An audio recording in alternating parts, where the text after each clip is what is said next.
Legal, fala Eric, boa tarde, bem-vindo novamente aqui ao BMC Market. E aí, como é que está?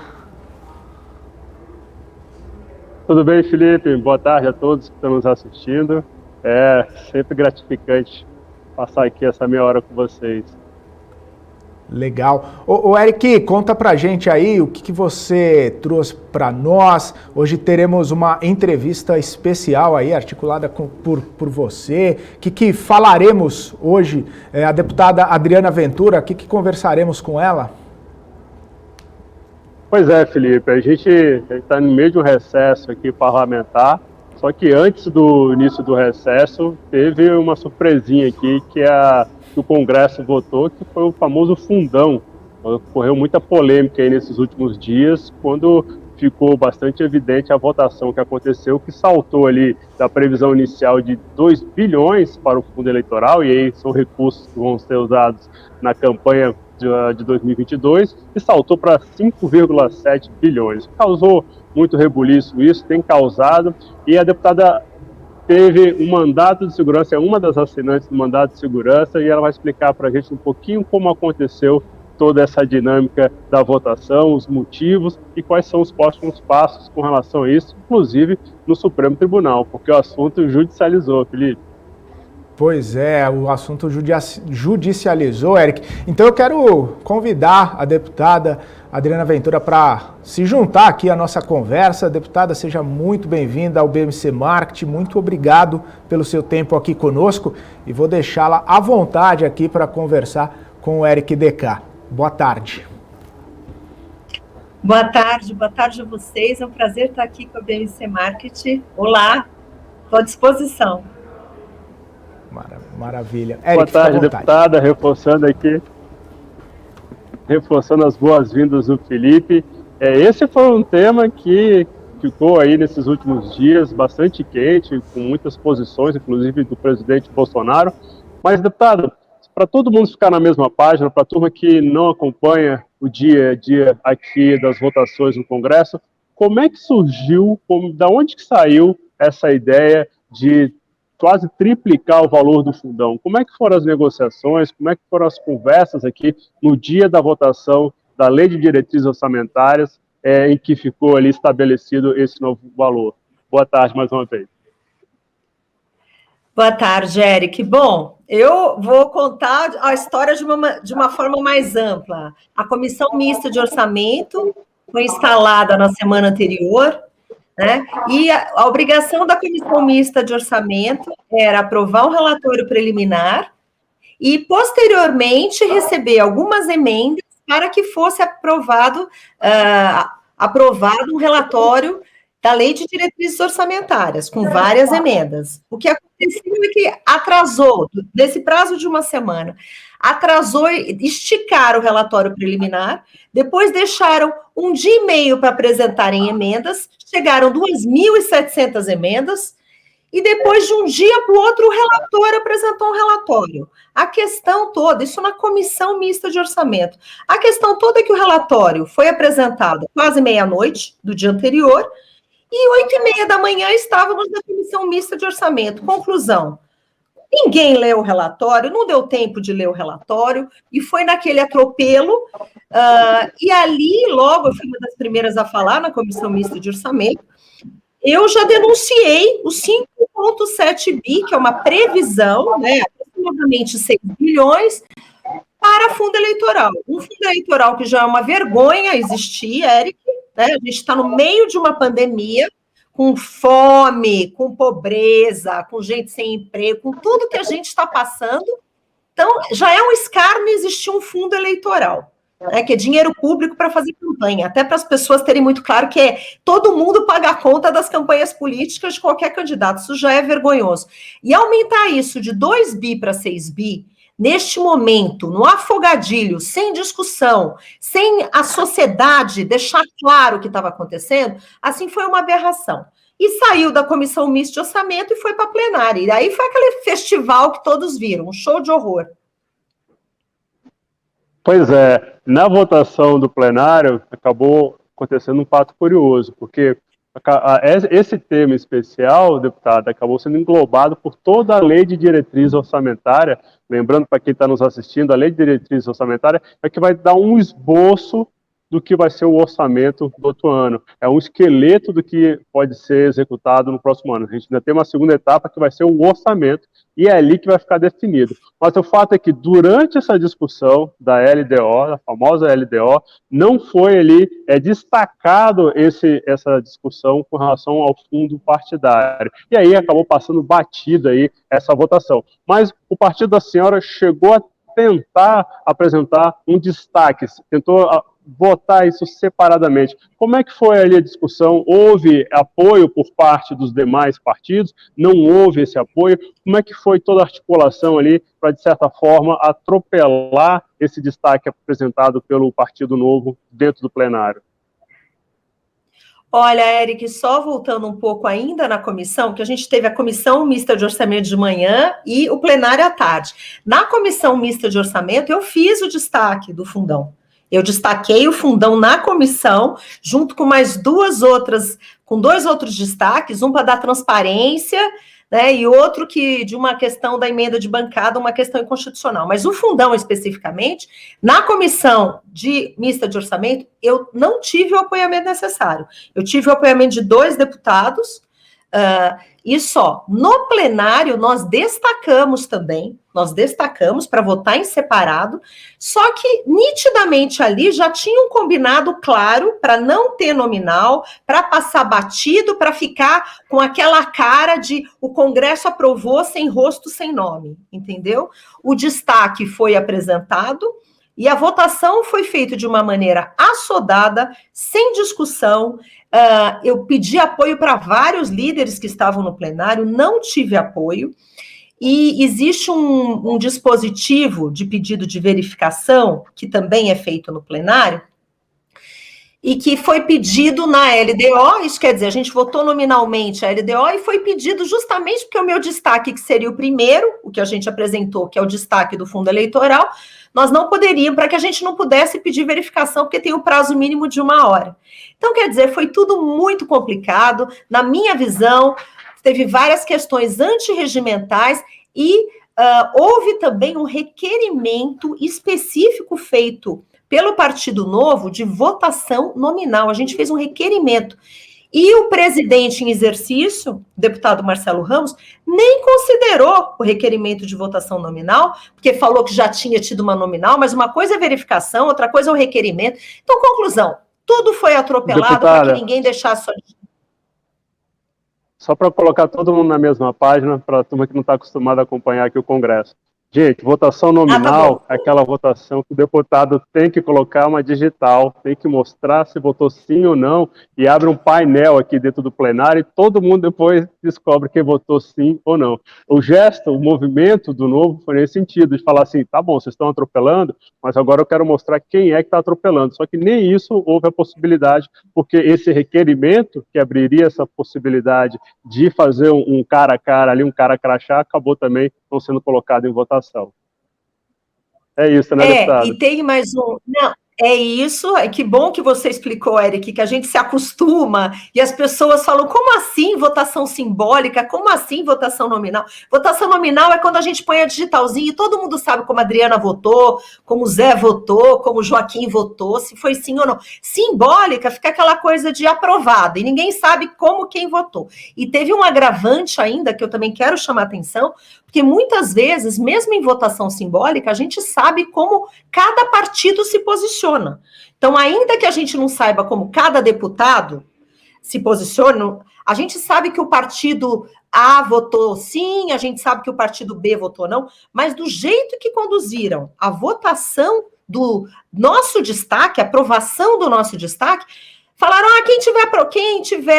quem aprovar fica sentado e quem rejeitar fica em pé. É uma coisa tão absurda, porque vamos pensar que dos 503 deputados, 450 estavam virtuais. Como é que consegue aferir um resultado se tem 400 e tantos nas suas casas, em algum lugar? Então, quer dizer, foi um absurdo, foi um atropelo e, para mim, foi proposital. Isso foi jogo combinado, entendeu? Por isso que a gente foi para o STF.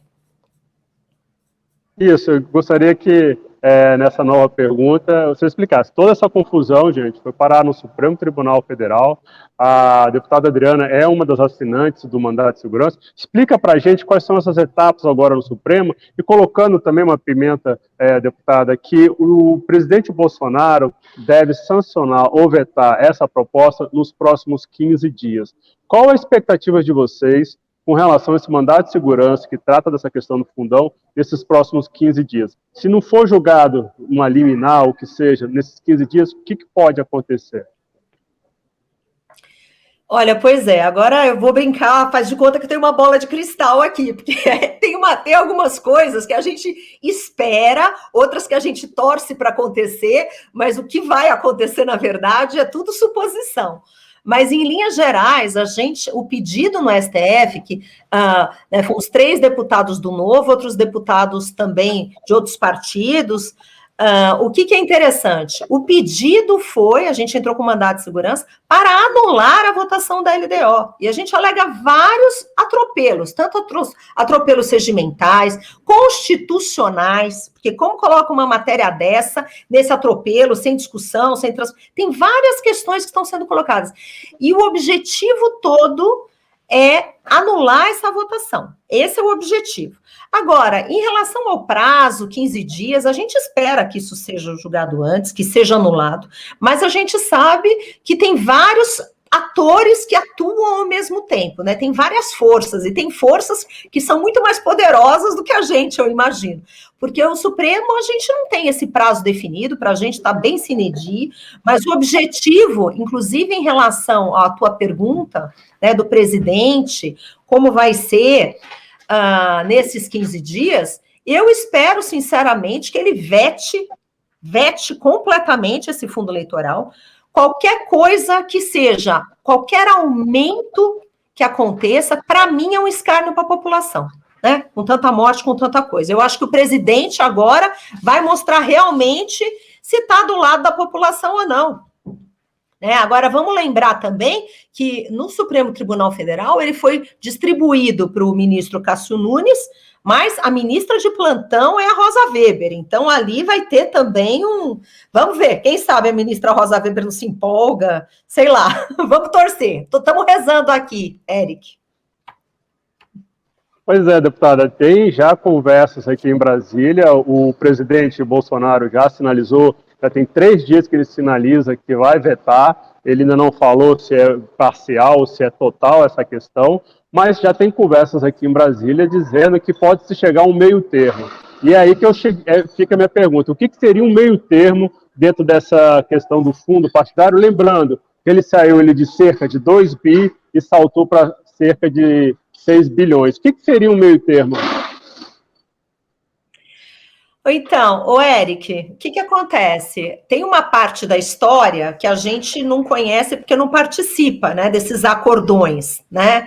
Agora, eu diria que o que seria uma expectativa, eu não vou nem falar, como o Partido Novo não usa fundo eleitoral e a gente é contra, eu vou tentar dosar um pouco a minha fala.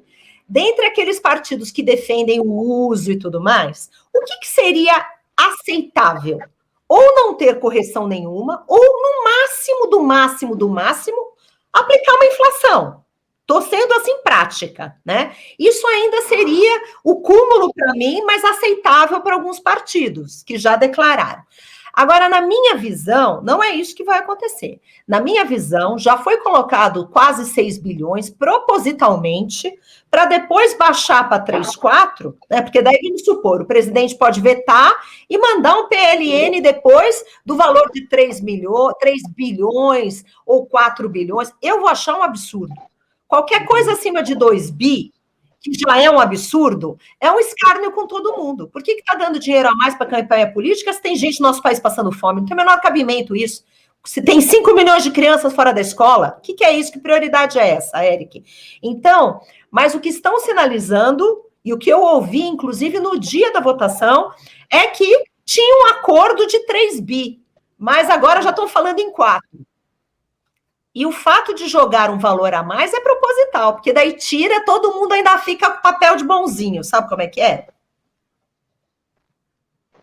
É isso aí. Agora, dentro dessa discussão, deputada Adriana, começou a surgir também um velho debate, que é aquela questão de voltar a poder, as empresas poderem financiar a campanha. Logicamente, isso tem que ser alterado por meio de uma emenda constitucional e para que isso passe a valer nas próximas eleições.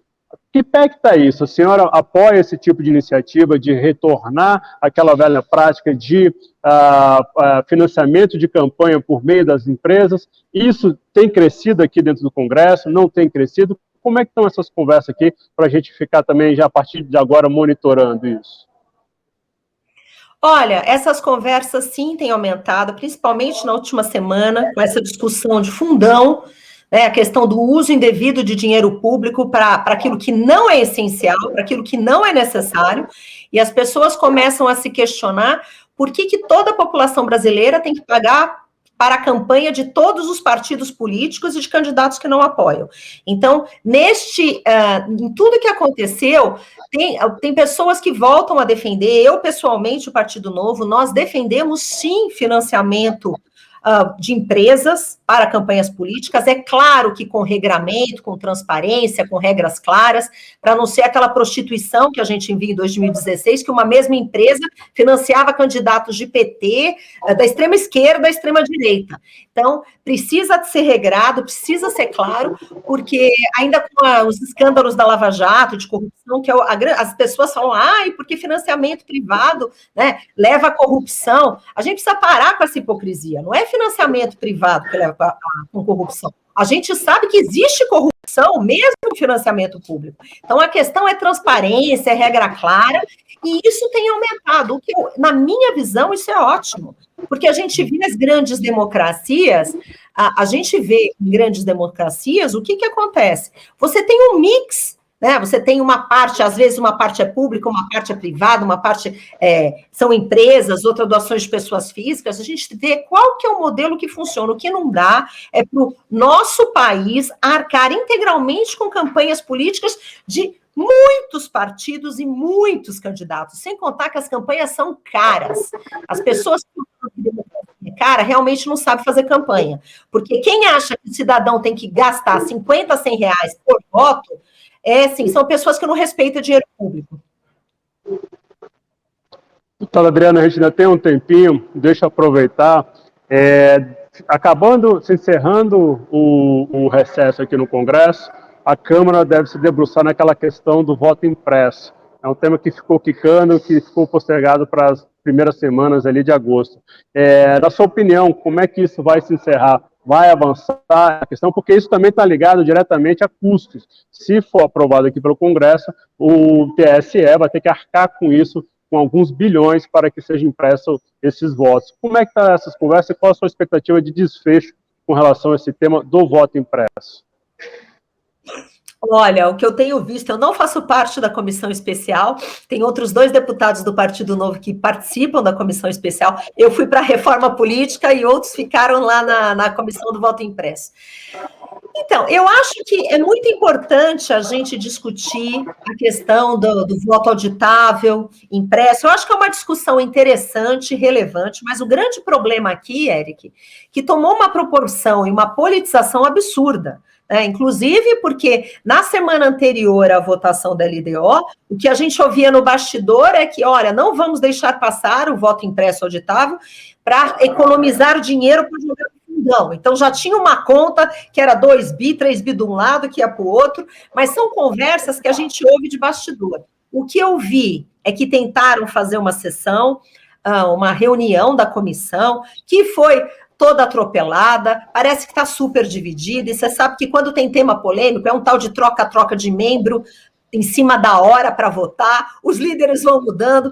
Olha, a minha expectativa é que a gente tire a política, essa politização, essa polarização da discussão, para ver realmente quais são os ganhos de a gente ter um voto auditável, de a gente ter um voto impresso, se isso cabe, sem esses exageros. Se a gente tirar um pouco toda essa paixão, né, sem contar as falas do presidente, né, e os outros absurdos que vão acontecendo, a gente tem que trazer racionalidade para o debate, porque eu acho muito interessante a gente poder auditar. Acho interessante as pessoas poderem verificar o voto, que tem gente que levanta muita dúvida, né? Então, essa é a minha posição.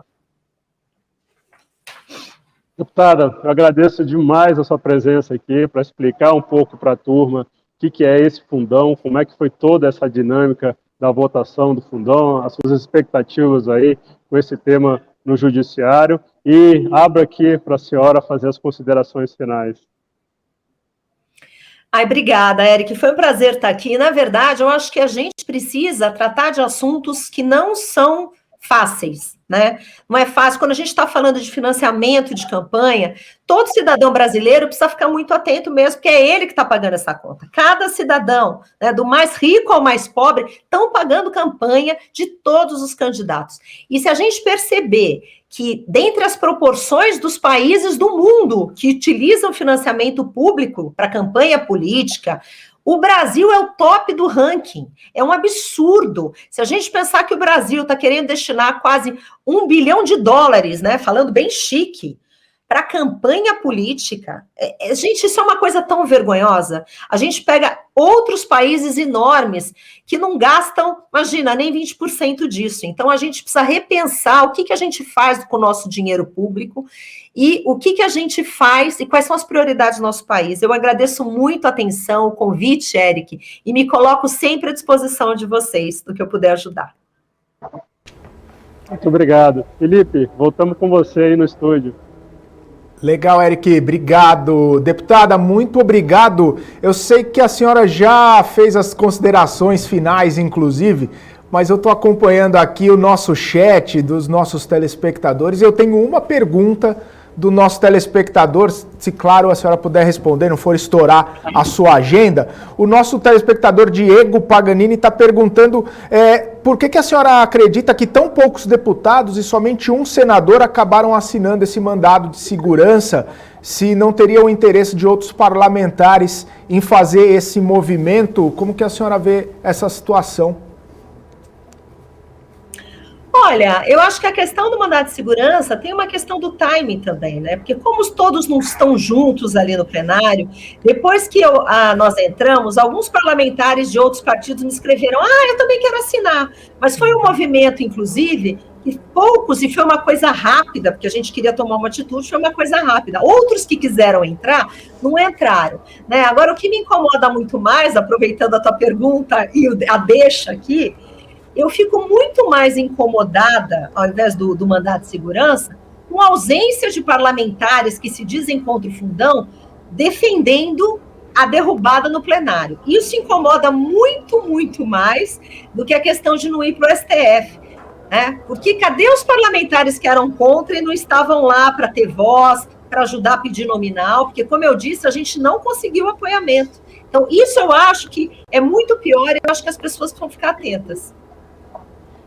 Tá ótimo, deputada. Muito obrigado. Nosso telespectador até falou assim, muito obrigado por transmitir a minha pergunta à deputada. A gente agradece bastante o seu tempo, viu, deputada? Uma ótima quarta-feira para a senhora e até uma próxima. Uma ótima quarta, estou à disposição. Tchau, tchau. Tchau, pessoal. Tchau, até mais.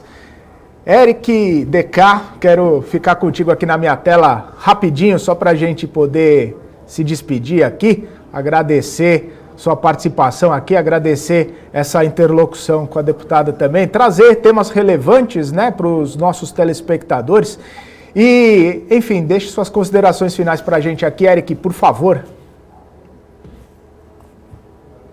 Pois é, Felipe, esse está sendo um dos temas centrais. A gente tem visto aí o presidente Bolsonaro em todas as entrevistas que ele deu nesses últimos 2, 3 dias, já fazendo sinalizações para o Congresso. A grande questão aí tem esse impacto no orçamento, como a deputada colocou, mas, Felipe, tem todo aquele jogo ali atrás aqui das cortinas, que é essa pressão por muitos partidos para ter mais recursos para a eleição no ano que vem. E já das conversas que a gente teve aqui no Congresso, já existe até uma ameaça por parte de algumas lideranças, é uma ameaça velada, as conversas ainda foram off the records, né, em off, e que sinaliza o seguinte: se o Bolsonaro vetar, a gente pode então retaliar retardando algumas agendas de interesse do governo. Então, essa questão de recurso para a campanha em 2022 é muito sensível e a gente tem que acompanhar de perto, porque quando abre espaço para os deputados aqui, sempre eles tentam extrapolar ao máximo nessa questão de recurso para serem bancados durante uma campanha eleitoral. Pois é, Eric, a gente sabe que a agenda que o governo tem ali, muitas coisas dessa agenda são de interesse dos nossos telespectadores, dos investidores, questão das reformas, questão das próprias privatizações, agora entrando no radar aí também a questão da MP das ferrovias, que pode destravar bastante investimento para o setor. Enfim, se acabar tendo algum tipo de entrave ali nas conversas, nas articulações, isso pode, claro, ter algum impacto para os nossos investidores, né, para os nossos telespectadores. E a gente, claro, fica de olho em tudo que acontece e se tiver informações, novidades aí, você traz para a gente. Eric, brigadão, viu? Com certeza, uma boa tarde a todos, um bom final de programa, Felipe. Valeu, Eric, um abração, até a próxima. O Eric sempre trazendo aqui as novidades, as informações, os bastidores da política direto de Brasília, aqui para o BMC News. Ele entra no news, entra no marketing, ele traz todas essas movimentações para a gente e, claro, a gente repassa aqui para